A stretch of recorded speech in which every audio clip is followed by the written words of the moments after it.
ತತ್ರೇತಿ ತನ್ಮಯತಯಾ ತರವೋಪಿ ನೇದುಃ तं ಸರ್ವಭೂತಹೃದಯಂ ಮುನಿಮಾನತೋಸ್ಮಿ.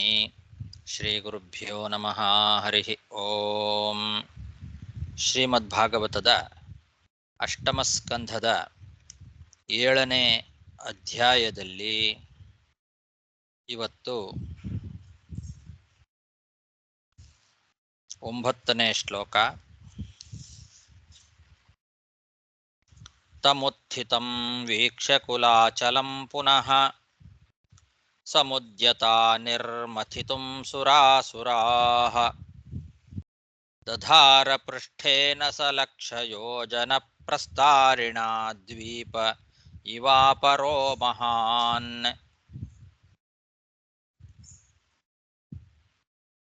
ಕ್ಷೀರಸಮುದ್ರ ಮಥನ ನಡೆಯುವ ಸಮಯದಲ್ಲಿ ಮಂದರ ಪರ್ವತ ಮುಳುಗುವ ಪ್ರಸಂಗ ಬಂದಾಗ ಭಗವಂತ ಅದ್ಭುತವಾದಂತಹ ಕೂರ್ಮಾವತಾರವನ್ನು ಮಾಡಿ ತನ್ನ ಬೆನ್ನ ಮೇಲೆ ಆ ಬೆಟ್ಟವನ್ನು ಹೊತ್ತು ನಿಲ್ಲಿಸಿದ.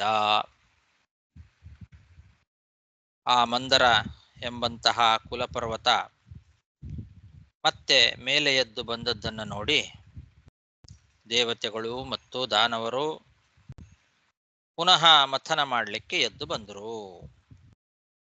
ಕುಲಾಚಲಂ ಅಂತಿದೆ. ಕುಲಾಚಲ ಅಂತಂದ್ರೆ ಮಂದರ ಪರ್ವತ. ಮಂದರ ಅನ್ನೋದು ಒಂದು ಕುಲಪರ್ವತ, ಆದ್ರಿಂದ ಅದನ್ನು ಕುಲಾಚಲ ಅಂತ ಕರೆದಿದ್ದಾರೆ. ಕುಲಪರ್ವತ ಅದು.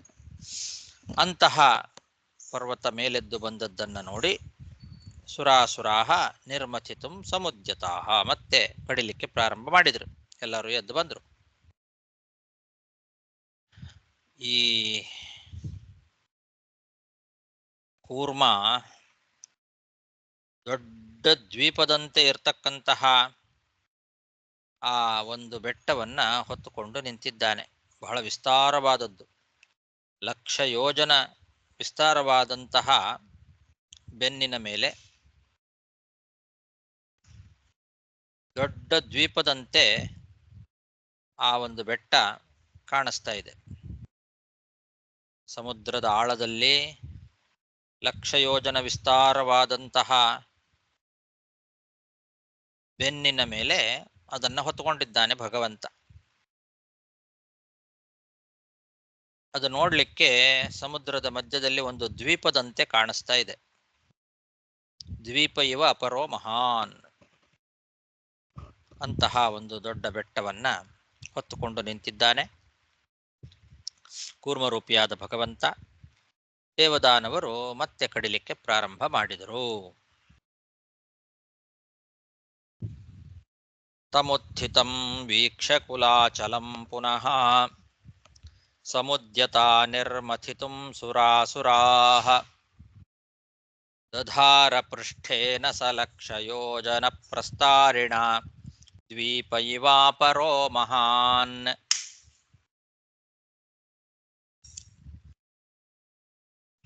ಸುರಾಸುರೇಂದ್ರೈರ್ಭುಜವೀರ್ಯವೇಪಿತಂ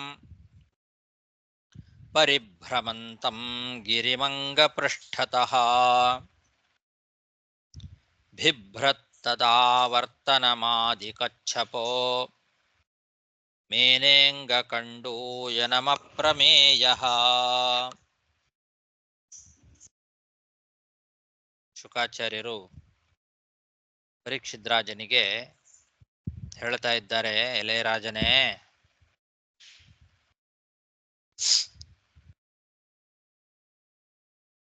ಈ ದೇವತೆಗಳು ಮತ್ತು ಅಸುರರು ತಮ್ಮ ಮಹಾಭುಜಬಲದ ಪರಾಕ್ರಮದಿಂದ ಆ ಒಂದು ಪರ್ವತವನ್ನ ಈ ಕಡೆಯಿಂದ ಆ ಕಡೆ, ಆ ಕಡೆಯಿಂದ ಈ ಕಡೆ ಹಿಡಿದು ಎಳಿತಾ ಇದ್ದಾರೆ. ಅದು ಆ ಕಡೆ ಈ ಕಡೆ ತಿರುಗ್ತಾ ಇದೆ. ಅದನ್ನ ಬೆನ್ನಿನ ಮೇಲೆ ಹೊತ್ತುಕೊಂಡ ಅಂತಹ ಆ ಕೂರ್ಮ ತಿರುಗುತ್ತಾ ಇರುವ ಆ ಬೆಟ್ಟವನ್ನು ಹೊತ್ತುಕೊಂಡಾಗ ಅವನಿಗೆ ಏನಾಗಿರಬೇಕು? ಆ ಬೆಟ್ಟ ಅತ್ಯಂತ ಭಾರವಾದಂತಹ ಬಂಗಾರದ ಬೆಟ್ಟ. ಅದನ್ನ ದೇವತೆಗಳು ಮತ್ತು ಅಸುರರು ಇಬ್ಬರೂ ಕೂಡ ಈ ಕಡೆಯಿಂದ ಆ ಕಡೆ, ಆ ಕಡೆಯಿಂದ ಈ ಕಡೆ ಎಳಿತಾ ಇದ್ದಾರೆ, ತಿರುಗುತ್ತಾ ಇದೆ ಅದು. ಹಾಗೆ ಅದನ್ನ ಭಾರವಾದಂತಹ ಬೆಟ್ಟವನ್ನ ಬೆನ್ನ ಮೇಲೆ ಹಾಕಿ ಆ ಕಡೆ ಈ ಕಡೆ ತಿರುಗಿಸಿದ್ರೆ ಬೇರೆ ಯಾರಿಗಾದರೂ ಆಗಿದ್ರೆ ಆಗ್ತಿತ್ತು. ಆದರೆ ಅಚಿಂತ್ಯ ಶಕ್ತಿ ಉಳ್ಳಂತಹ ಭಗವಂತ ಆದಿಕೂರ್ಮ ರೂಪನಾದಂತಹ ಆ ಅಚಿಂತ್ಯ ಶಕ್ತಿ ಇರುವ ಆ ಭಗವಂತ ಆ ಬಂಗಾರದ ಪರ್ವತದ ಚಲನೆ ಏನಿದೆ ಅದನ್ನ ಸಾಧಾರಣವಾಗಿ ಈ ನವೆ ಆದಾಗ ಕೆರ್ಕೊಳ್ತಾರಲ್ಲ, ಆ ರೀತಿ ಕೆರ್ಕೊಳ್ಳೋ ಹಾಗೆ ಆಯ್ತಷ್ಟೆ. ನವೆ ಆದಾಗ ಬೆನ್ನಿನ ಮೇಲೆ ಕೆರ್ಕೊಂಡ್ರೆ ಹೇಗೆ ಆರಾಮ್ ಅನ್ಸುತ್ತೋ ಹಾಗೆ ಆರಾಮವಾಗಿ ಅದನ್ನ ಕೇವಲ ನವೆ ಆದಾಗೆ ಕೆರ್ಕೊಂಡವನಂತೆ ಸುಖವಾಗಿ ಹೊತ್ತುಕೊಂಡಿದ್ದಾನೆ ಭಗವಂತ. ಏನೂ ಆಯಾಸ ಇಲ್ಲ.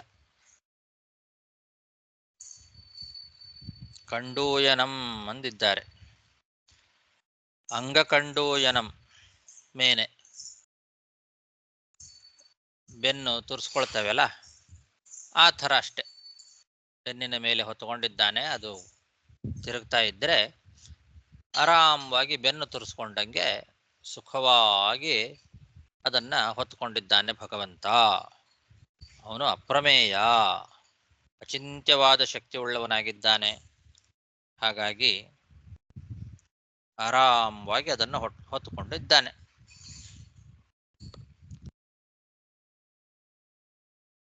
ಸುರಾಸುರೇಂದ್ರೈರ್ಭುಜ ವೀರ್ಯವೇಪಿತಂ ಪರಿಭ್ರಮಂತಂ ಗಿರಿಮಂಗಪೃಷ್ಠತಃ ಬಿಭ್ರತ್ತದಾವರ್ತನಮಾದಿಕಚ್ಛಪೋ ಮೇನೇಂಗಕಂಡೂಯನಮಪ್ರಮೇಯಃ. ತಥಾ ಸುರಾನಾವಿಶದಾಸುರೇಣ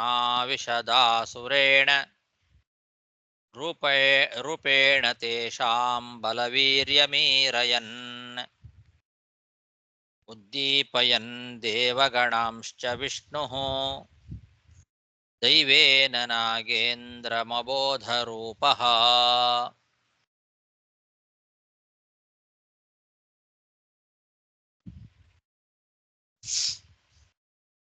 ಅಸುರರಿಗೆ ಆಯಾಸ ಆಗಿದೆ. ಕಡಿದು ತುಂಬಾ ಆಯಾಸ ಆಗಿರ್ತಕ್ಕಂತಹ ಆ ಅಸುರರಲ್ಲಿ ಬಲ ವೀರ್ಯ ಅದನ್ನ ಪ್ರೇರಣೆ ಮಾಡಬೇಕು ಅಂತ ಭಗವಂತ ಏನು ಮಾಡಿದ, ಆ ಎಲ್ಲ ಅಸುರರ ಒಳಗೆ ತಾನು ಅಸುರ ರೂಪದಿಂದಲೇ ಆವಿಷ್ಟನಾದ ಅಂತ ಹೇಳ್ತಾ ಇದ್ದಾರೆ. ಅಸುರಾನ್ ಆವಿಶತೆ, ಆ ಅಸುರರ ಒಳಗೆ ತಾನು ಆವಿಷ್ಟನಾಗಿದ್ದಾನೆ ಭಗವಂತ. ಅಸುರ ರೂಪದಿಂದ ಆವೇಶವನ್ನ ತಾನು ಮಾಡಿದ್ದಾನೆ. ಯಾಕೆ? ಆ ಅಸುರರಿಗೆ ಬಲವೀರ್ಯವನ್ನ ತುಂಬಲಿಕ್ಕೋಸ್ಕರ, ಕ್ಷೀರ ಸಮುದ್ರ ಮಥನ ಮಾಡಲಿಕ್ಕೋಸ್ಕರ ಅವರಿಗೆ ಬಲ ವೀರ್ಯ ಪರಾಕ್ರಮಗಳು ಜಾಸ್ತಿ ಆಗಬೇಕು, ಅವರಿಗೆ ಅದರ ಪ್ರೇರಣೆ ಆಗಬೇಕು ಅನ್ನೋದಕ್ಕೋಸ್ಕರ ಭಗವಂತ ತಾನು ಅವರ ಒಳಗೆ ಆ ರೂಪದಿಂದ, ಅಸುರ ರೂಪದಿಂದಲೇನೆ ಆವಿಷ್ಟನಾಗಿದ್ದಾನೆ. ಹಾಗೆ ದೇವತೆಗಳಿಗೂ ಕೂಡ ಬಲವೀರ್ಯಗಳನ್ನ ಹೆಚ್ಚಿಸಬೇಕು ಅಂತ ಆ ದೇವತೆಗಳ ಸಮೂಹಗಳಲ್ಲಿಯೂ ಕೂಡ ಆ ದೇವರೂಪದಿಂದಲೇ ಆವಿಷ್ಟನಾಗಿದ್ದಾನೆ. ದೇವತೆಗಳ ಒಳಗೆ ದೇವತೆಗಳ ರೂಪದಿಂದ ಆವಿಷ್ಟನಾದ, ಅಸುರರ ಒಳಗೆ ಅಸುರರ ರೂಪದಿಂದಲೇ ಆವಿಷ್ಟನಾಗಿದ್ದಾನೆ. ಈ ರೀತಿ ದೇವತೆಗಳ ಒಳಗೂ ಅಸುರರ ಒಳಗೂ ಭಗವಂತ ಆವಿಷ್ಟನಾಗಿ ಮಥನ ಮಾಡ್ತಾ ಇದ್ರೆ ವಾಸುಕಿ ಅವನಿಗೆ ಆಯಾಸ ಆಯ್ತು. ವಾಸುಕಿಗೆ ಬಲವನ್ನು ತುಂಬಲಿಕ್ಕೋಸ್ಕರ ಭಗವಂತ ಆ ವಾಸುಕಿಯ ಒಳಗೂ ಕೂಡ ಸರ್ಪರೂಪದಿಂದಲೇ ಆವಿಷ್ಟನಾದ. ತಥಾ ಸುರಾನಾವಿಶದಾಸುರೇಣ ರೂಪೇಣ ತೇಷಾಂ ಬಲವೀರ್ಯಮೀರಯನ್ ಉದ್ದೀಪಯನ್ ದೇವಗಣಾಂಶ್ಚ ವಿಷ್ಣುಃ ದೈವೇನ ನಾಗೇಂದ್ರಮಬೋಧರೂಪಃ.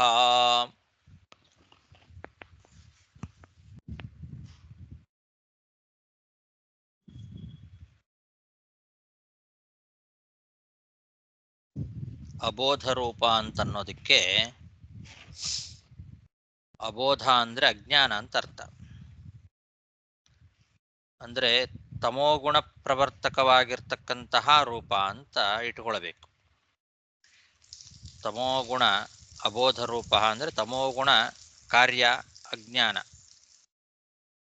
ಆ ಅಜ್ಞಾನವನ್ನು ಕೊಡೋದು. ಅಂತಹ ಅಜ್ಞಾನಪ್ರದವಾದ ರೂಪ ಅಂತ ಅಬೋಧ ರೂಪ ಅಂತ ಕೊಟ್ಟಿದ್ದಾರೆ. ಅಥವಾ ತಿರ್ಯಗ್ ರೂಪ ಅನ್ನೋದು ಅಭಿಪ್ರಾಯ. ಅಂದ್ರೆ ವಾಸುಕಿ ಸರ್ಪ ಆಕಾರದ ರೂಪ ಅಬೋಧ ರೂಪ ಅಂತ. ಆ ಅಭಿಪ್ರಾಯದಲ್ಲಿ ಅಬೋಧ ರೂಪ ಅಂತ ಹೇಳಿದ್ದಾರೆ.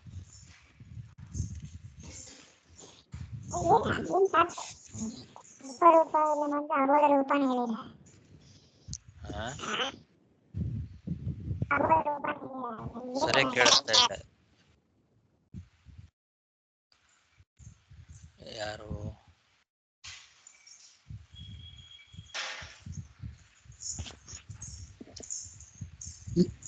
ಈಗ ಕೇಳ್ತೇನೆ ಸರ.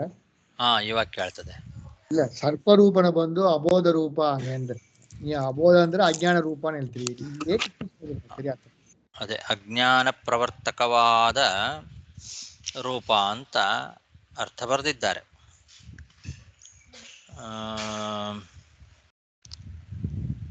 ಅಜ್ಞಾನದ ಕಾರ್ಯ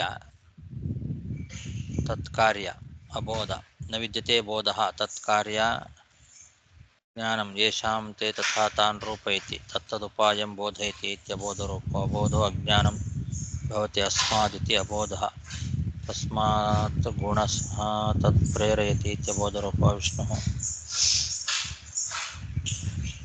ಅಬೋಧೋ ಅಜ್ಞಾನಂ ಭವತಿ ಅಸ್ಮಾತ್ ಇತಿ, ಇವನಿಂದ ಅಜ್ಞಾನ ಬರ್ತದೆ, ಆದ್ರಿಂದಲೂ ಅಬೋಧ ರೂಪ ಅಂತ.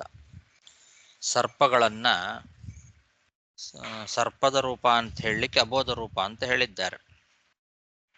ಅಂದ್ರೆ ಅದಕ್ಕೆ ಅದು ಅಜ್ಞಾನದ ಕಾರ್ಯವನ್ನು ಉಂಟು ಮಾಡ್ತಕ್ಕಂಥದ್ದು ಅಂತ ಹಾಗೆ ತಗೊಂಡಿದ್ದಾರೆ. ತಿರ್ಯಕ್ ಪ್ರಾಣಿಗಳು ಅಜ್ಞಾನಿಗಳಲ್ವಾ, ಆ ಅಭಿಪ್ರಾಯದಲ್ಲಿ ಅಬೋಧ ರೂಪ ಅಂತ ತಿರ್ಯಕ್ ಪ್ರಾಣಿ ರೂಪ ಹಾಗಿಟ್ಕೊಳ್ಬಹುದು. ಇಲ್ಲ, ಅದು ಅರ್ಥ ಆಯ್ತು. ಈ ಪ್ರಸಂಗದಲ್ಲಿ ಈ ವಾಸಿಗಿನ ಇಟ್ಟು ಕಡಿತಾರೆ, ರೈಟ್? ಹೌದು. ಸೊ ಅಲ್ಲಿ ಬಂದು ವಾಸಿಗೆ ಅಬೋಧ ರೂಪ ಅಂದ್ರೆ ಅದು ನಮಗೆ ಬಂದು ಅಜ್ಞಾನ ಕೊಡ್ತಾರೆ, ಸರ್ಪರೂಪ ಅಂತ ಅರ್ಥ. ಓಕೆ. ಅಬೋಧ ರೂಪ ಅನ್ನೋದಕ್ಕೆ ತಿರ್ಯಕ್ ರೂಪ ಸರ್ಪರೂಪ. ವಾಸುಕಿಯ ಒಳಗೆ ಸರ್ಪರೂಪದಿಂದಲೇ ಪ್ರವೇಶ ಮಾಡಿದ. ಸರ್ಪ ಅಲ್ವಾ ಅದು, ಅದಕ್ಕೋಸ್ಕರ ಸರ್ಪರೂಪದಿಂದ ಪ್ರವೇಶ ಮಾಡಿದ. ದೇವತೆಗಳೊಳಗೆ ದೇವರೂಪದಿಂದ, ಅಸುರರ ಒಳಗೆ ಅಸುರ ರೂಪದಿಂದ, ಹೀಗೆ ಅವರವರೊಳಗೆ ಆಯಾಯ ರೂಪದಿಂದಲೇ ಪ್ರವೇಶ ಮಾಡಿದ. ಇದು ಹೊರಗಿನ ಜನರಿಗೆ ಗೊತ್ತಾಗಲ್ಲ, ಯಾಕೆಂದ್ರೆ ಅವರೊಳಗೆ ಅದೇ ರೂಪದಿಂದ ಭಗವಂತ ಇರೋದ್ರಿಂದ ಗೊತ್ತಾಗೋದಿಲ್ಲ. ಅದೇ ರೈಟ್. ಅದೇ ತಮೋ ಗುಣ ಕಾರ್ಯ ಜ್ಞಾನ ಪ್ರದಂ ಯಾರಿಗೆ ಕೊಡ್ತಾರೆ? ಯಾರು ದೇವರು ಬಂದು ಮತ್ತವರಿಗೆ ಕೊಡ್ತಾರೆ? ಇಲ್ಲಿ ಈ ಪ್ರಸಂಗದಲ್ಲಿ ಈ ಅಸುರರೇ ಬಂದು ಆ ಗುಣ ಕೊಡ್ತಾರೆ ಅಂತ ತಗೋಬೇಕಾ?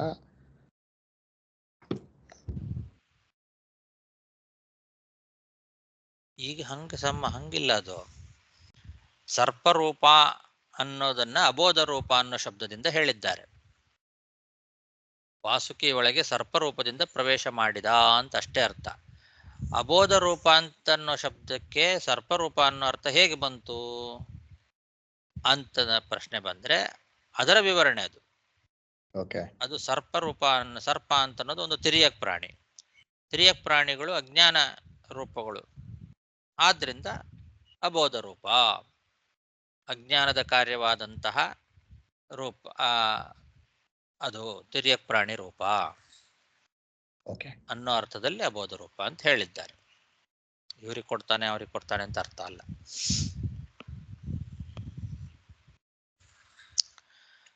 ಉಪರ್ಯಗೇಂದ್ರಂ ಗಿರಿರಾಡಿವಾನ್ಯಾಕ್ರಮ್ಯ ಹಸ್ತೇನ ಸಹಸ್ರಬಾಹುಃ ತಸ್ಥೌ ದಿವಿ ಬ್ರಹ್ಮ ಭವೇಂದ್ರ ಮುಖ್ಯೈಃ ಅಭಿಷ್ಟುವದ್ಭಿಃ ಸುಮನೋಭಿವೃಷ್ಟ್ಯಾ.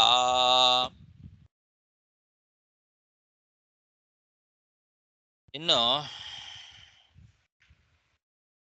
ಇವರೆಲ್ಲರ ಒಳಗೂ ಕೂಡ ಒಂದೊಂದು ರೂಪದಿಂದ ತಾನು ಇದ್ದು ಕೆಳಗೂ ಕೂಡ ಅದು ಮುಳುಗದೇ ಇರುವಂತೆ ಕೂರ್ಮ ರೂಪದಿಂದ ಹೊತ್ತುಕೊಂಡು ನಿಂತಿದ್ದಾನೆ ಭಗವಂತ. ಕ್ಷೀರ ಸಮುದ್ರ ಮಥನ ಕಾರ್ಯ ನಡೀತಾ ಇದೆ. ಆವಾಗ ಏನಾಯ್ತು ಅಂದ್ರೆ ಅದು ಮೇಲೆ ಹಾರ್ಲಿಕ್ಕೆ ಪ್ರಾರಂಭ ಆಯ್ತು. ಕೆಳಗೆ ಮುಳುಗಲಿಲ್ಲ, ಯಾಕೆ ಕೆಳಗೆ ಕೂರ್ಮ ಹಿಡ್ಕೊಂಡು ನಿಂತದ್ರಿಂದ ಕೆಳಗೆ ಹೋಗಲಿಲ್ಲ, ಅದರ ಮೇಲೆ ಹಾರ್ಲಿಕ್ಕೆ ಪ್ರಾರಂಭ ಆಯ್ತು. ತುಂಬಾ ಜಿಗಟಿತ್ತದು ಸಮುದ್ರ, ಕ್ಷೀರ ಸಮುದ್ರ, ಹಾಲಿನ ಸಮುದ್ರ. ಹಾಲು ಅಂತಂದ್ರೆ ಮೇಲೆ ಬರೀ ತುಪ್ಪನೇ ಇರ್ತದೆ. ಕಡಿತಾ ಇದ್ದಾರೆ ಬೇರೆ, ಜಿಗಟು ಬರ್ತಾ ಇದೆ, ಆ ಜಿಗಟಿಗೆ ಅಂಟು ತುಪ್ಪ ಜಾರ್ತಾ ಇದೆ. ಹಾಗಾಗಿ ಅದು ಮೇಲೆ ಹೋಗ್ಲಿಕ್ಕೆ ಪ್ರಾರಂಭ ಆಯ್ತು. ಕಳಿತ ಮಾವಿನ ಹಣ್ಣನ್ನ ಹಿಚಕಿದ್ರೆ ಅದು ಹೇಗೆ ಮೇಲೆ ಅದರ ಓಟೆ ಮೇಲೆ ಹಾರ್ತದೋ ಹಾಗೆ ಆ ಜಿಗಟಿಗೆ ಮೇಲೆ ಹಾರ್ತಾ ಇದೆ. ತುಪ್ಪದ್ದೇ ಸಮುದ್ರ ಅಂತ ಹೇಳಬಹುದು. ಅದು ಆ ಥರ ಬರೇ ತುಪ್ಪನೇ ಇತ್ತು ಮೇಲೆ, ಹಾಲಿನ ಸಮುದ್ರ, ಅದರ ಮೇಲೆ ಪೂರ್ತಿ ತುಪ್ಪನೇ ಇತ್ತು. ಕಡಿತಾ ಇದ್ದಾರೆ, ತುಪ್ಪ ಬಂದಿದೆ, ಬೆಣ್ಣೆ ಬಂದಿದೆ. ಆದ್ರಿಂದ ಆ ಒಂದು ಅಂಟು ಜಿಗಟಿಗೆ ಮೇಲೆ ಹಾರಲಿಕ್ಕೆ ಪ್ರಾರಂಭ ಆಯಿತು. ಅದಕ್ಕೆ ಭಗವಂತ ಸಾವಿರಾರು ಬಾಹುಗಳಿಂದ ಮತ್ತೊಂದು ರೂಪವನ್ನ ತೆಗೆದುಕೊಂಡು ಆ ಬೆಟ್ಟವನ್ನ ಒತ್ತಿ ಹಿಡಿದಂತೆ ಮೇಲೆ, ಬೆಟ್ಟದ ಮೇಲೆ ನಿಂತು ತನ್ನ ಕೈಯಿಂದ ಆ ಬೆಟ್ಟವನ್ನ ಒತ್ತಿ ಹಿಡ್ಕೊಂಡ, ಮೇಲೆ ಹೋಗದೇ ಇರೋ ಹಾಗೆ. ಆ ಕೂರ್ಮ ರೂಪದಿಂದ ಕೆಳಗಡೆ ಹಿಡ್ಕೊಂಡ್ರೆ ಮೇಲೆ ತಾನು ಮತ್ತೊಂದು ರೂಪದಿಂದ ಆ ಬೆಟ್ಟ ಮೇಲೆ ಹೋಗದೇ ಇರುವಂತೆ ಹಿಡ್ಕೊಂಡು ಒತ್ತಿ ಹಿಡ್ದ. ಇದು ಕೂಡ ಯಾರಿಗೂ ಕಾಣಿಸ್ಲಿಲ್ಲ.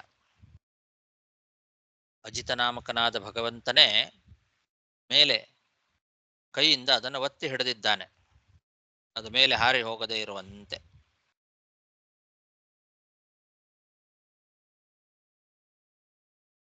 ಆದರೆ ಬ್ರಹ್ಮದೇವರು, ರುದ್ರದೇವರು ಮೊದಲಾದಂತಹ ಮಹಾದೇವತೆಗಳೆಲ್ಲ ಇದನ್ನ, ಆ ಭಗವಂತನ ಅದ್ಭುತವಾದ ಈ ಕಾರ್ಯವನ್ನ ನೋಡಿ ಅವರೆಲ್ಲ ಕೊಂಡಾಡಿದ್ರು, ಅವನನ್ನ ಸ್ತೋತ್ರ ಮಾಡಿದ್ರು, ಪುಷ್ಪವೃಷ್ಟಿಯನ್ನ ಮಾಡಿದ್ರು ಭಗವಂತನ ಮೇಲೆ.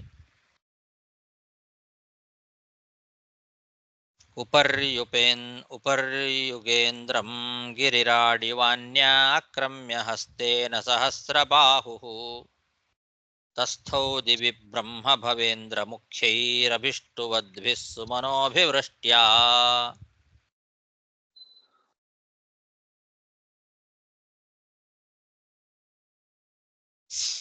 ಉಪರ್ಯಧಶ್ಚಾತ್ಮನಿ ನೇತ್ರಗೋತ್ರಯೋಃ ಪರೇಣ ತೇ ಪ್ರಾವಿಶತಾ ಸಮೇಧಿತಾಃ.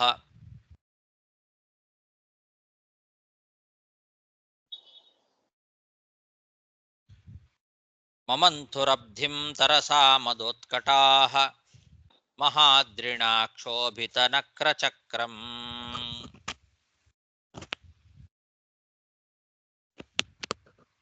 ಉಪರಿ ಅಧಶ್ಚ, ಕೆಳಗೂ ಮೇಲೂ ಮತ್ತು ಮಧ್ಯದಲ್ಲೂ ಎಲ್ಲ ಕಡೆಯಲ್ಲೂ ಭಗವಂತ ಪ್ರವೇಶ ಮಾಡಿದ್ದಾನೆ.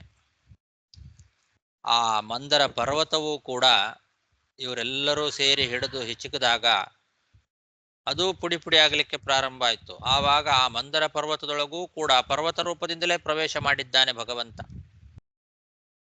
ಹೀಗೆ ಬೆಟ್ಟದ ಒಳಗೆ ಒಂದು ರೂಪ, ಹಗ್ಗದ ಒಳಗೆ ಅಂದ್ರೆ ವಾಸುಕಿಯ ಒಳಗೆ ಸರ್ಪರೂಪ, ಕೆಳಗೆ ಕೂರ್ಮರೂಪ, ಮೇಲೆ ಅಜಿತ, ಹೀಗೆ ಎಲ್ಲಾ ಕಡೆಯಲ್ಲಿಯೂ ಕೂಡ ಉಪರಿ ಅಧಶ್ಚಾತ್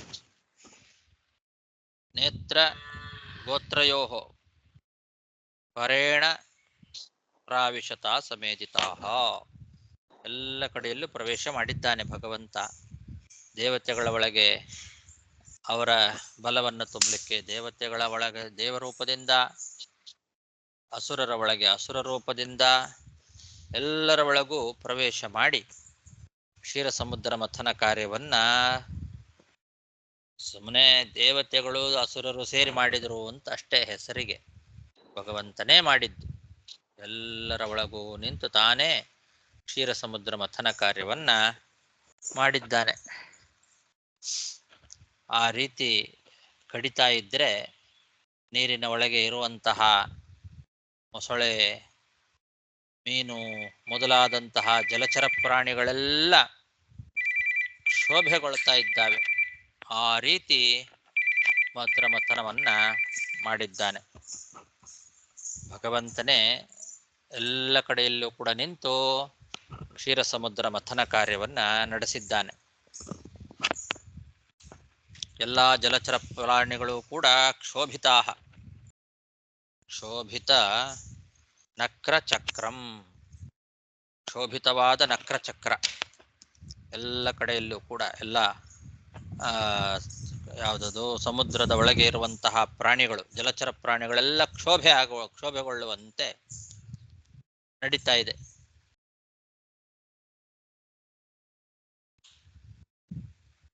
ಆ ರೀತಿ ದೊಡ್ಡ ಪರ್ವತದಿಂದ, ಮಹಾದ್ರಿಣ ಅಂದ್ರೆ ಭಾರಿ ದೊಡ್ಡ ಪರ್ವತ, ದೊಡ್ಡ ಪರ್ವತದಿಂದ ಮಮಂಥುಹು ಕಡಿದ್ರು. ಉಪರಿ ಅಧಶ್ಚಾತ್ಮನಿ ಗೋತ್ರ ನೇತ್ರಯೋಃ ಪರೇಣತೆ ಪ್ರಾವಿಶತಾ ಸಮೇಧಿತಾಃ ಮಮಂಥುರಬ್ಧಿಂ ತರಸಾ ಮದೋತ್ಕಟಾಃ ಮಹಾದ್ರಿಣಾ ಕ್ಷೋಭಿತ ನಕ್ರಚಕ್ರಂ.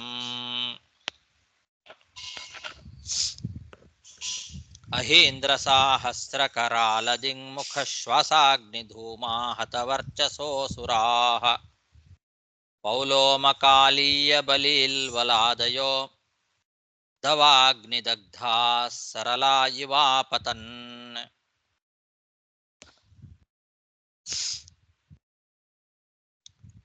ಹೀಗೆ ಮಥನ ನಡೀತಾ ಇರುವಾಗ ವಾಸುಕಿ ಏನಿದ್ದಾನಲ್ಲ,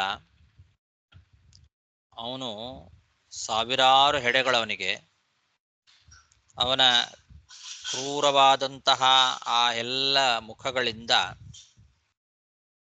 ಶ್ವಾಸೋಚ್ಛ್ವಾಸ ಅವರು ಕಡಿತಾ ಇದ್ರೆ ಹಿಡಿದು ಆ ಕಡೆ ಈ ಕಡೆ ಎಳಿತಾ ಇದ್ದಾರೆ. ದೇವತೆಗಳು ದೈತ್ಯರು ಹಿಡಿದು ಅವನನ್ನ ಎಳಿತಾ ಇದ್ರೆ ಅವನಿಗೆ ಶ್ವಾಸೋಚ್ಛ್ವಾಸ, ಬೆಂಕಿ ಹೊಗೆ ಅವನ ಮುಖದಿಂದ ಹೊರಗೆ ಬರ್ತಾ ಇದೆ ಅಂತೆ.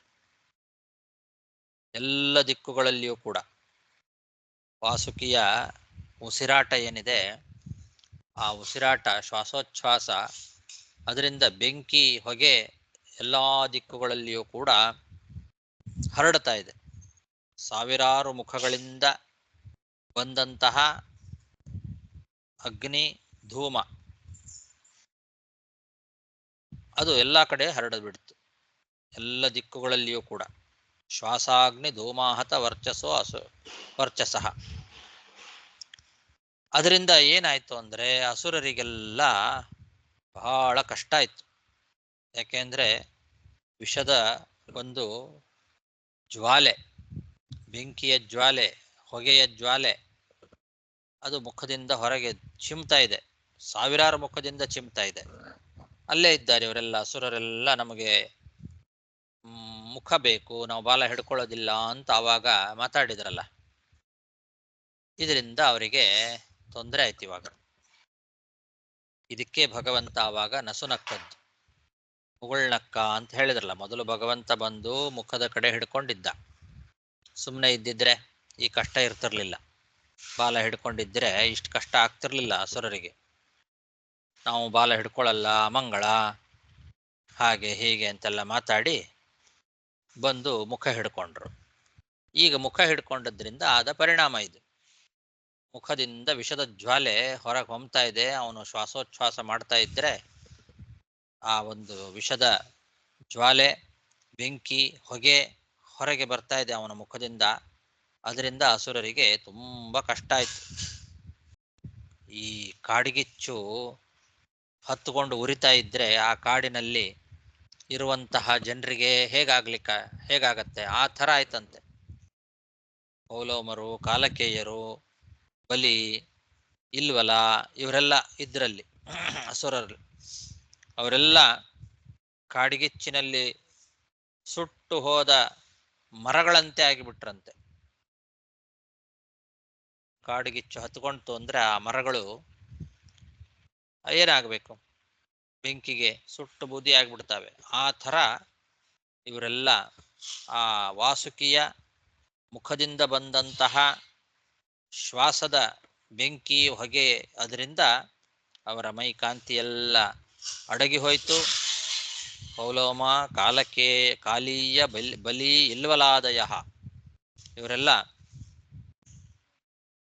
ದವಾಗ್ನಿದಗ್ಧಾಹ ಸರಲಾಯುವ, ಕಾಡಿಗಿಚ್ಚಿನಲ್ಲಿ ಸುಟ್ಟು ಹೋದಂತಹ ಸರಳ ಅಂದರೆ ಸರಳ ವೃಕ್ಷಗಳು ಅದರಂತೆ ಆಗಿಬಿಟ್ರು.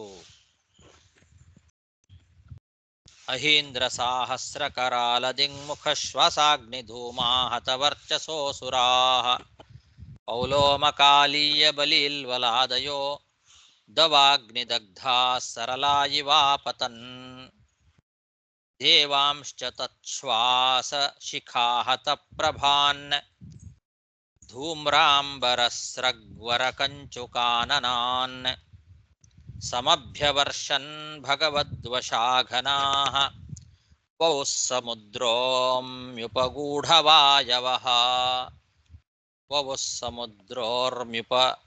ಸಮುದ್ರೋರ್ಮ್ಯುಪಗೂಢವಾಯವಃ. ದೇವತೆಗಳಿಗೂ ಕೂಡ ಈ ವಾಸುಕಿಯ ಒಂದು ಶ್ವಾಸಾಗ್ನಿ ಏನಿದೆ ಅದು ಬಂದು ಅವರ ಮೈಕಾಂತಿಯೂ ಕೂಡ ಕೆಟ್ಟಿತ್ತು. ಆದರೆ ಅವರಷ್ಟು ಇವರಿಗೆ ಆಯಾಸ ಆಗಿಲ್ಲ. ಅಸುರರಿಗೆ ತುಂಬಾ ಕಷ್ಟ ಆಯ್ತು, ಯಾಕೆಂದ್ರೆ ಅವರು ಮುಖದ ಸಮೀಪದಲ್ಲೇ ಇದ್ದಾರೆ. ಇವರಾದ್ರೆ ಸ್ವಲ್ಪ ದೂರದಲ್ಲಿದ್ದಾರೆ, ಬಾಲದ ಹತ್ರ ಇದ್ದಾರೆ. ಆದರೂ ಕೂಡ ಎಲ್ಲ ದಿಕ್ಕುಗಳಲ್ಲಿ ಅವನ ಆ ಶ್ವಾಸೋಚ್ಛ್ವಾಸದ ಬೆಂಕಿ ಹೊಗೆ ಆಡ್ತಾ ಇದೆ. ಹಾಗಾಗಿ ದೇವತೆಗಳಿಗೂ ಆ ವಾಸುಕಿಯ ಶ್ವಾಸದ ಒಂದು ಅಗ್ನಿಯಿಂದ ಅವರ ಮೈಕಾಂತಿಯೂ ಕೂಡ ಕೆಟ್ಟಿತ್ತು. ತಚ್ಛ್ವಾಸ ಶಿಖಾಹತ ಪ್ರಭಾನ್, ಆ ವಾಸುಕಿಯ ಶ್ವಾಸ ಶಿಖಾ ಹತಪ್ರಭರಾಗಿದ್ರು ಅವರು ಕೂಡ. ಆದರೆ ಮತ್ತೇನಾಗಿತ್ತು ಅಂದ್ರೆ ಧೂಮ್ರಾಂಬರ ಸ್ರಗ್ವರ ಕಂಚುಕಾನನಾನಂದಿದ್ದಾರೆ. ದೇವತೆಗಳ ಮೈ ಮೇಲೆ ಹಾಕ್ಕೊಂಡಿರ್ತಕ್ಕಂತಹ ಬಟ್ಟೆ, ಹೂವಿನ ಮಾಲೆ, ಆಮೇಲೆ ಭಾರಿ ಬೆಲೆ ಬಾಳುವಂತಹ ಕವಚ, ಅವರ ಮುಖ ಎಲ್ಲ ಬೂದು ಬಣ್ಣಕ್ಕೆ ತಿರುಗಿಬಿಟ್ಟಿತ್ತಂತೆ. ಧೂಮ್ರ ಅಂದ್ರೆ ಬೂದು ಬಣ್ಣ ಆಗಿಬಿಟ್ಟಿತ್ತು, ಕಪ್ಪಾಗಿಬಿಟ್ಟಿತ್ತು. ಹೊಗೆಗೆ ಕಪ್ಪಾಗತ್ತಲ್ಲ ಹಾಗೆ. ಪೂರ್ತಿ ಕಪ್ಪು ಅಂದ್ರೆ ಕಪ್ಪಲ್ಲ, ಧೂಮ್ರವರ್ಣ ಆ ಥರ ಆಗಿಬಿಟ್ಟಿತ್ತು ಇವ್ರ ಮುಖ ಎಲ್ಲ. ಆದರೆ ಭಗವಂತನ ಕರುಣೆ ದೇವತೆಗಳ ಮೇಲೆ ಎಷ್ಟಿದೆ ಅಂತಂದ್ರೆ, ಭಗವಂತನ ಪ್ರೇರಣೆಯಿಂದ ಆ ಸಮಯದಲ್ಲಿ ಮೋಡಗಳೆಲ್ಲ ಮಳೆ ಸುರಿಸ್ತಾ ಇದ್ದಾವೆ. ಅದು ದೇವತೆಗಳ ಕಡೆಯಲ್ಲಿ ಮಾತ್ರ ಮಳೆ ಬರ್ತಾ ಇದೆ, ದೈತ್ಯರ ಕಡೆಯಲ್ಲಿ ಮೋಡಗಳೇ ಇಲ್ಲ. ಯಾಕೆ ಅಂದ್ರೆ ಅಲ್ಲಿ ಅವನು ಗಾಳಿ ಹಾಕ್ತಾ ಇದ್ದಾನೆ, ಬಾಯಿಂದ ಉಸಿರಾಡುವ ಗಾಳಿಗೆ ಆ ಮೋಡಗಳೆಲ್ಲ ಹಾರಿ ಬಾಲದ ಕಡೆಗೆ ಬಂದು ಬಿಟ್ಟಿದ್ದಾವೆ. ಮುಖದ ಕಡೆಯಲ್ಲಿ ಮೋಡಗಳಿಲ್ಲ. ಮುಖದ ಕಡೆಯಲ್ಲಿರುವ ಮೋಡಗಳೆಲ್ಲ ಗಾಳಿಗೆ ಈ ಕಡೆ ಬಾಲದ ಕಡೆಗೆ ಬಂದಿದ್ದಾವೆ. ಆ ಮೋಡಗಳು ತಂಪಾದ ಮಳೆಯನ್ನ ಸುರಿಸ್ತಾ ಇದ್ದಾವೆ ನಿಧಾನವಾಗಿ. ಬಹಳ ಜೋರು ಮಳೆ ಏನೂ ಅಲ್ಲ, ನಿಧಾನವಾಗಿ ತುಂತುರು ಹನಿಗಳನ್ನ ಆ ಮೋಡಗಳು ಹಾಕ್ತಾ ಇದ್ದಾವೆ. ಇದರಿಂದ ಏನಾಯ್ತು, ಸಮುದ್ರದ ಅಲೆಗಳು ಮತ್ತು ಅದರಿಂದ ಸೇರಿರ್ತಕ್ಕಂತಹ ತಂಪಾದ ಮೋಡಗಳ ಗಾಳಿ, ಮೋಡಗಳ ನೀರು, ಅದರಿಂದ ತಂಪು ಗಾಳಿ ತಂಪು ನೀರು ದೇವತೆಗಳ ಮೈ ಮೇಲೆ ಬಂದು ಬೀಳ್ತಾ ಇದೆ. ಹಾಗಾಗಿ ಭಗವಂತನ ಪ್ರೇರಣೆಯಿಂದ ದೇವತೆಗಳಿಗೆ ಆಯಾಸ ಎಲ್ಲ ಪರಿಹಾರ ಆಗ್ತಾ ಇದೆ. ಈ ಕಡೆ ಸಮುದ್ರ ಮಥನ ಕಾರ್ಯ ನಡೀತಾನೇ ಇದೆ. ಅವರಿಗೆ ಆಯಾಸ ಆದರೂ ಕೂಡ ಆಯಾಸ ಪರಿಹಾರಕ್ಕೋಸ್ಕರ ಆರಾಮವಾಗಿ ಮೇಲಿಂದ ನಿಧಾನವಾಗಿ ಮೋಡದ ಮಳೆ ನೀರು ಬೀಳ್ತಾ ಇದೆ. ಸಮುದ್ರದ ಅಲೆಗಳು ಕೂಡ ಸೇರ್ಕೊಂಡಿದೆ. ಅದರಿಂದ ಅವರಿಗೆ ಆಯಾಸ ಪರಿಹಾರ ಆಗ್ತಾ ಇದೆ. ಆದರೆ ಅಸುರರಿಗೆ ಶ್ರಮ ಜಾಸ್ತಿ ಆಗ್ತಾ ಇದೆ. ಗಾಳಿಯೂ ಇಲ್ಲ, ಮಳೆಯೂ ಇಲ್ಲ, ಆ ವಿಷದ ಜ್ವಾಲೆ, ಬೆಂಕಿ, ಹೊಗೆ, ಅದರಿಂದ ಹೆಚ್ಚು ಆಯಾಸವನ್ನ ಅಸುರರಿಗೆ ಕೊಟ್ಟಿದ್ದಾನೆ ಭಗವಂತ. ದೇವತೆಗಳಿಗೆ ಮಾತ್ರ ಸುಖವನ್ನೇ ಕೊಟ್ಟ. ಮಥನ ಮಾಡುವಾಗಲೂ ಕೂಡ ಸುಖ ಆಗ್ತಾ ಇದೆ. ದೇವಾಂಶ ತಚ್ಛ್ವಾಸ ಶಿಖಾಹತ ಪ್ರಭಾನ್ ಧೂಮ್ರಾಂಬರಸ್ರಗ್ವರ ಕಂಚುಕಾನನಾನ್ ಸಮಭ್ಯವರ್ಷನ್ ಭಗವದ್ವಶಾಘನಾಃ ವವುಃ ಸಮುದ್ರೋರ್ಮಿಪಗೂಢವಾಯವಃ ಮಥ್ಯಮಾನಾಸ್ತದಾ ಸಿಂಧೋಃ ದೇವಾಸುರವರೂಥಪೈಃ ಯದಾ ಸುಧಾ ನ ಜಾಯೇತ ನಿರ್ಮಮಂಥಾಜಿತಸ್ವಯಂ. ಹೀಗೆ ಸಮುದ್ರ ಮಥನವನ್ನ ಮಾಡ್ತಾ ಇದ್ದಾರೆ. ಎಷ್ಟು ಮಥನ ಮಾಡಿದರೂ ಕೂಡ ಅಮೃತ ಬರಲಿಲ್ಲ. ಆವಾಗ ದೇವತೆಗಳಿಗೂ ಅಸುರರಿಗೂ ಸಾಕಾಗಿ ಹೋಯ್ತು. ಎಷ್ಟು ಪ್ರಯತ್ನ ಮಾಡಿದರೂ ಅಮೃತ ಬರಲಿಲ್ಲ ಅಂತ ಅವರು ನಿರಾಶರಾದರು. ಇನ್ನೇನು ಸಾಕಪ್ಪ ಮಥನ ಮಾಡೋದು ಅನ್ನೋ ಪರಿಸ್ಥಿತಿಗೆ ಬಂದಿದ್ದಾರೆ. ಅವ್ರ ಕೈಯಿಂದ ಆಗ್ತಾ ಇಲ್ಲ. ಆವಾಗ ಅಜಿತ ರೂಪಿಯಾದಂತಹ ಭಗವಂತ ತಾನೇ ಮಥನ ಮಾಡಲಿಕ್ಕೆ ಪ್ರಾರಂಭ ಮಾಡಿದ್ದಂತೆ. ಅವರೆಲ್ಲ ಮಥನ ಮಾಡೋದನ್ನ ನಿಲ್ಲಿಸಿದ್ರು. ಅವರಿಗೆ ಸಾಕಾಗೋಯ್ತು. ಎಷ್ಟು ಮಥನ ಮಾಡಿದ್ರು ಅಮೃತ ಬರಲಿಲ್ಲ ಅಂದಾಗ ಸುಮ್ಮನಾಗಿ ಬಿಟ್ರು ಅವರೆಲ್ಲ.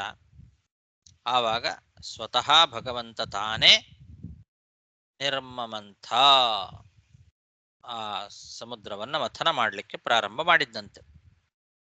ಮಥ್ಯಮಾನಾತ್ ತದಾ ಸಿಂಧೋರ್ದೇವಾಸುರವರೂಥಪೈಃ ಯದಾ ಸುಧಾ ನ ಜಾಯೇತ ನಿರ್ಮಮಂಥಾಜಿತಸ್ವಯಂ.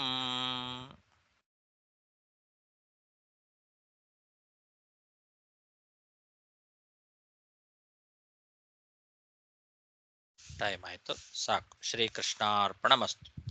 16 ಶ್ಲೋಕ ಆಯ್ತು ಅಲ್ಲಿಗೆ. ಅಷ್ಟಮ ಸ್ಕಂದದ 7ನೇ ಅಧ್ಯಾಯದ 16 ಶ್ಲೋಕ ಮುಗಿತು. ನಮಸ್ಕಾರ ಗುರುಗಳೇ. ಡೌಟ್ ಆಚಾರ, ಇಲ್ಲಿ ಬಂದು 9ನೇ ಶ್ಲೋಕ ರೈಟ್, ಅಲ್ಲಿ ಬಂದು ಲಕ್ಷ ಯೋಜನ ಪ್ರಸ್ತಾರಿನ ಹಂಗಂದ್ರೆ ಏನಂತ ಆಚಾರ? ಅವನ ಕೂರ್ಮರೂಪಿಯಾದ ಭಗವಂತನ ಬೆನ್ನು ಲಕ್ಷ ಯೋಜನ ವಿಸ್ತಾರವಾಗಿತ್ತು ಅಂತ ಅರ್ಥ. Okay okay. ಇದು ಮಂದರ ಪರ್ವತ ಇಲ್ಲ, ಅದು ಕೂರ್ಮರೂಪ ಪರ್ವತ ಬೆನ್ನು. ಬೆನ್ನು ನಾವು ಇದರಲ್ಲಿ ನೋಡೋ ಅಂತಲ್ಲ. ಇಲ್ಲಿ 5ನೇ ಅಧ್ಯಾಯ ಸ್ಕಂದದಲ್ಲಿ 16ನೇ ಅಧ್ಯಾಯದಲ್ಲಿ ಬಂದು ಮೇರು ಪರ್ವತ, ಮಂದರ ಪರ್ವತ ಬಂದು 10,000 ಯೋಜನ ಬಂದು ವಿಸ್ತಾರ ಮತ್ತು ಉನ್ನತ ನೋಡಿರಿ ನೀವು. ಬಟ್ ಅಟ್ಟು ಚಿಕ್ಕದನ್ನ ಬಂದು ಇಟ್ಟು ವಿಸ್ತಾರವಾದ ಇದರಲ್ಲಿ ತುಕ್ಕಿನ ಹೋಗ್ಬೇಕು. ಬೆನ್ನ ಮೇಲೆ. ಬೆನ್ನ ಮೇಲೆ ರೈಟ್. ಹೌದು, ಇವನ ಬೆನ್ನು ಲಕ್ಷ ಯೋಜನ ವಿಸ್ತಾರ. ಪೃಷ್ಠೇನ ಅಂತಿದೆ ಅಲ್ವಾ, ಅದಕ್ಕೆ ಲಕ್ಷ ಯೋಜನ ಪ್ರಸ್ತಾರಿಣ ಅನ್ನೋದು ವಿಶೇಷಣ. ಕರೆಕ್ಟ್. ಬಟ್ ದೇವರಿಯ 10,000 ಯೋಜನ